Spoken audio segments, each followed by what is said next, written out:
Olá, eu sou o Guilherme, sou estudante de História da Universidade de Caxias do Sul. Eu sou Gabriel e também estudo História na UFRGS. Além disso, trabalhamos aqui no Museu dos Ex-Combatentes da FEB na Segunda Guerra Mundial. A FEB foi a Força Expedicionária Brasileira, que combateu na Segunda Guerra Mundial ao lado dos aliados contra as forças do nazifascismo. Depois que eles voltaram da guerra, os veteranos acabaram se juntando à Associação Nacional dos Veteranos da FEB e criando um núcleo regional aqui na cidade de Caxias do Sul. Em 1976, com o auxílio da prefeitura, adquiriram um imóvel para ser o local de reunião dos veteranos e suas famílias, além de ser um museu. Conforme o tempo foi passando, vários deles adoeceram, alguns já tinham morrido, e temendo que se perdesse esse espaço de memória, o presidente da associação, Alberto Arioli, passa a administração do museu para a prefeitura, no ano de 2002. A partir desse momento, ocorre todo um esforço de historiadores para reinaugurar o museu no ano de 2007, com o formato atual. Além do canhão, que chama a atenção de quem passa na rua, são centenas de peças expostas aqui no museu e mais de 1.200 ao todo. A grande maioria delas é doação do acervo pessoal dos próprios veteranos. Convidamos você a conhecer melhor o museu.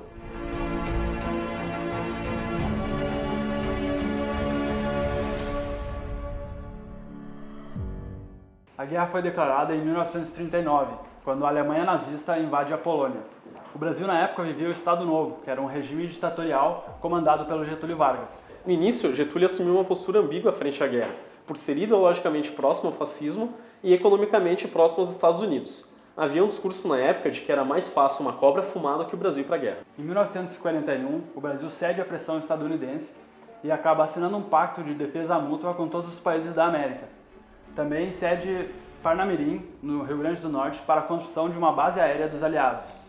Com o ataque a Pearl Harbor por parte dos japoneses em dezembro de 1941, o Brasil rompe de vez com o eixo e se aproxima ainda mais dos Estados Unidos. Com a tentativa de impedir que as mercadorias do Brasil chegassem até a Europa, os submarinos alemães afundam vários navios mercantes brasileiros. Os corpos das vítimas desses naufrágios boiam até a praia e a população se depara com a guerra de fato. Manifestações por todo o país, inclusive em Caxias do Sul, pressionam Vargas a declarar guerra, o que de fato acontece em agosto de 1942. Com isso, passa a ser feita a mobilização da Força Expedicionária Brasileira, que contava com mais de 25 mil homens. Por razões logísticas, a FEB embarcou para a Itália apenas 2 anos depois da declaração de guerra, já em 1944, integrando o 5º Exército Norte-Americano. Além de soldados de infantaria, o Brasil também enviou um grupo da Força Aérea. Foram também 73 mulheres que atuaram como enfermeiras na Legião Brasileira de Assistência. Quando o Brasil declarou guerra de fato, algumas mudanças aconteceram na cidade. Um decreto de Vargas proibiu o uso dos idiomas das nações do eixo, o que dificultou a vida da população aqui em Caxias do Sul, já que utilizavam majoritariamente dialetos italianos. A Praça Dante Alighieri, que a gente conhece hoje, mudou seu nome para Praça Rui Barbosa, enquanto a Avenida Itália mudou seu nome para Avenida Brasil. Quem fosse flagrado utilizando idiomas do eixo podia até mesmo ser preso, e o fenômeno foi observado em todo o Brasil. Devido à forte industrialização da região, 2 empresas locais produziam especialmente para a guerra: a Abramo Eberle e a Metalúrgica Gasola. Essa última produzia munições para casos de defesa. E nesse contexto aconteceu um acidente. Uma explosão na fábrica acabou vitimando várias mulheres que tinham entre 14 e 20 anos, que há pouco tinham conquistado seu espaço no mercado de trabalho industrial. Lembra que tinha um pessoal que dizia que era mais fácil uma cobra fumar do que o Brasil ir para a guerra? Pois então, essa expressão acabou ficando eternizada tanto no símbolo da FEB, quanto naquele ditado popular: a cobra vai fumar, que é dito por aí até hoje. Os oficiais da FAB, por sua vez, treinaram nas bases norte-americanas na Flórida e no Panamá, onde comiam as mesmas rações, que não eram das mais agradáveis. Eles diziam que eram como avestruzes, comiam de tudo. Já em alto mar, aceitando a brincadeira, desenharam os símbolos do grupo de caça Sentapua, com o céu avermelhado, simbolizando o céu de guerra, e a avestruz fazendo referência àquela brincadeira. Aliás, você sabe o que é pua? É aquela furadeira manual. Então, quando o piloto recebia a ordem Sentapua, era basicamente furar o inimigo. Além disso, Sentapua era uma expressão cotidiana da época. Caso tenha interesse, há um documentário no YouTube chamado justamente Sentapua. O link vai ficar na descrição. A viagem de navio do Rio de Janeiro até Nápoles durava cerca de 20 dias. Durante esse período, os soldados tinham que ficar dentro de suas cabines, que tinham 3 metros quadrados, onde dividiam entre 9 soldados. A única luz que eles podiam utilizar era a infravermelha, e todos os rejeitos produzidos durante a viagem tinham que ficar com eles dentro do navio, tudo para que os submarinos alemães não identificassem ou rastreassem a frota. As primeiras baixas da FEB aconteceram já durante a viagem, com doenças que podiam se espalhar. Isso mostra um pouco da importância das vacinas, que eram obrigatórias para todos os soldados. De Nápoles, eles foram até Livorno, onde passaram um mês treinando com oficiais americanos, filhos de portugueses. Depois disso, foram rumo à Prova de Fogo, nos Apeninos, uma cadeia de montanhas do norte da Itália, a região mais rica do país, onde os alemães ocupavam posições de defesa. Uma das batalhas mais difíceis foi a tomada de Monte Castelo. Foram várias tentativas e os americanos inclusive chegaram a treinar uma divisão especial de soldados montanhistas, mas foi justamente a FEB que conseguiu tomar essa posição.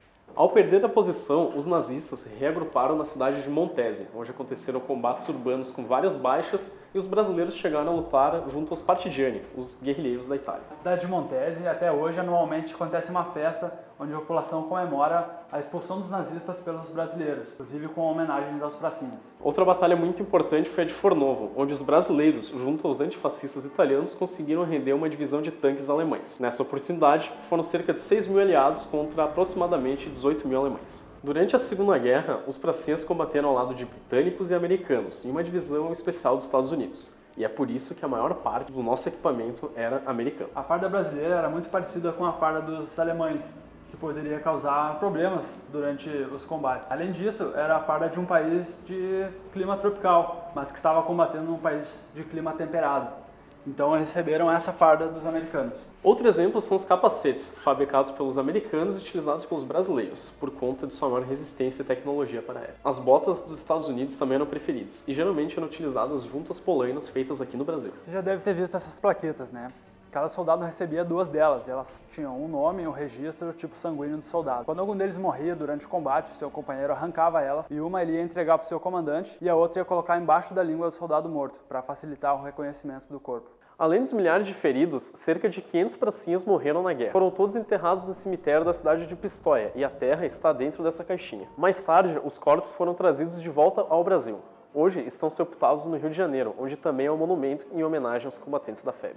Além da vestimenta, também recebiam equipamentos individuais, como os equipamentos de primeiros socorros, os equipamentos de alimentação e o seu kit de higiene pessoal, como saboneteiras, escovas de dente, barbeadores. Tudo isso também era acompanhado por um manual de orações católicas. Cada soldado também contava com utensílios para realizar a alimentação. Cantis, copo de viagem, marmita, talheres, tudo feito de metal para utilizar como fogareiros de campanha. Além disso, os soldados recebiam 6 caixas de ração. Era a ração tipo K, essa que nós vemos aqui, era o tipo mais calórico e contava com chocolates e açúcar para manter o soldado com muita energia durante as batalhas. Enquanto os americanos ofereciam os restos aos civis italianos, os ingleses enterravam ou ateavam fogo porque entendiam que todo italiano era um inimigo. Já os pracinhas, quando faziam suas refeições, os primeiros a serem servidos eram as crianças, as mulheres e os idosos. Por causa disso, eles acabaram recebendo o título de Libertatori de Itália por parte dos civis. Outra diferença entre os brasileiros e outras tropas aliadas era na questão da miscigenação, já que tanto britânicos quanto americanos separavam suas tropas entre brancos e negros, diferente dos brasileiros, que contavam com tropas miscigenadas. Por isso eles acabaram recebendo o título de tropas coloridas por parte dos soldados americanos. Tem também alguns equipamentos de comunicação naquela época, por exemplo, a estação de rádio. Ela ficava nos quartéis generais e era através dela que os comandantes coordenavam as operações na frente de batalha. As ondas de rádio produzidas por essa estação eram recebidas pela subestação receptora transmissora, que era carregada nas costas de um soldado, pesava entre 25 e 30 quilos e era levada ao campo de batalha. Havia também a comunicação por telefones que eram conectados por cabos de aço. O maior ficava com os oficiais, enquanto os telefones de uso individual eram levados para o fronte. O fone terra-aéreo era a tecnologia de ponta na época.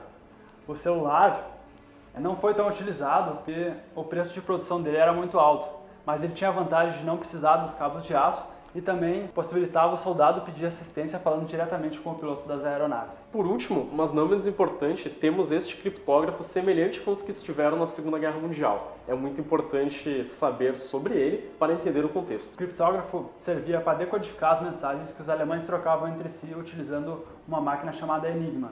Os especialistas dizem que só o criptógrafo encurtou a guerra em até 3 anos. Você conhece Alan Turing? Ele foi o idealizador dessa peça e a história dele está eternizada no filme O Jogo da Imitação. Daqui da região, mais de 160 jovens foram lutar na Segunda Guerra Mundial. Alguns como convocados, outros como voluntários. Todos esses voltaram com vida, porém não sem sequelas. Não só sequelas físicas, como perder um braço ou ficar cego, mas também as neuroses por traumas de guerra. Hoje, restam poucos. Aqui na cidade, o Sr. Alberto Arioli, de 94 anos, é o único. Ele é o maior memorialista da associação, tendo colaborado muito com seus companheiros febianos e registrado boa parte de suas memórias depois da guerra. Até um tempo atrás, ele vinha até o museu e também ia a outros espaços para compartilhar a memória dessa experiência. Aqui no museu, professores da rede básica de ensino têm à sua disposição vários materiais e atividades pedagógicas para ajudar os seus alunos a construir o seu conhecimento histórico acerca da Segunda Guerra Mundial. Possui também diversas fontes que auxiliam pesquisadores em suas produções acadêmicas. Todos os vídeos e documentários que nós indicamos a vocês também são reproduzidos aqui na nossa sala de vídeo. Também conta com uma biblioteca sobre o tema. Mensalmente, os familiares dos ex-combatentes continuam se unindo na associação, em almoços onde preservam e compartilham a memória dos pracinhas. Tudo isso faz parte do papel que o museu desempenha, de preservar a memória e a história desse período tão importante para a comunidade local e para o mundo.